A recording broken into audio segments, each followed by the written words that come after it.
Verify 1 minus tan x times the quantity 1 minus cot x equals 2 minus secant x cosecant x. So let's start on the left side. So copy the left side and try to arrive at the right side. So you start here, and if you have a product of two binomials, you can use the FOIL method and multiply them out. So 1 times 1 is 1 minus cot x minus tan x, and then it's negative times negative, which is positive tan x cot x. So notice that tan x cot x is just 1 because they are reciprocals of each other. So I can rewrite this expression as 1 minus cot x minus tan x plus 1. Now, I want to remind you that there are some simple trigonometric identities that you want to know. And in the first box, what I'm showing here is that all the other trig functions can be written in terms of just sines and cosines. And then sine and cosine are related by this Pythagorean identity, cos square plus sine square equals 1.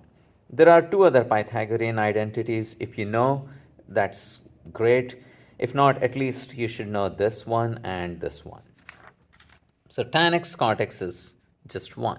And 1 could be combined. So I get 2 minus cot x minus tan x. Now, okay, let me just copy that first. And what I could do, so notice that there is a 2, but I have something else. So now I can factor the negative sign, and then it would be cot x plus tan x. If you're going to factor the negative, it will become positive inside here. Now change cot and tan to sines and cosines. So let's do that. Cot is cos over sine, and tan is sine over cos.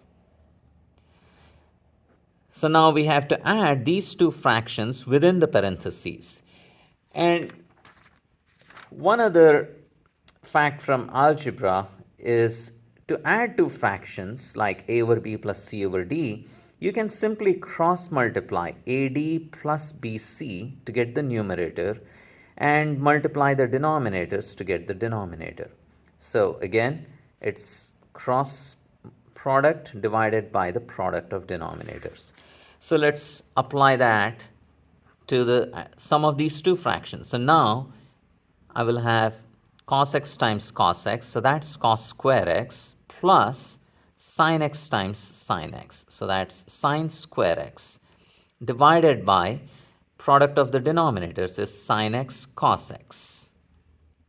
And notice cos square x plus sin square x is just 1, so we have only 1 divided by sin x cos x. Now, the reciprocal of sine is cosecant and the reciprocal of cos is secant. So let's copy that. So this is going to be 2 minus cosecant x secant x, but that's the same as secant x cosecant x. So you have started on the left, arrived on the right, and you're done.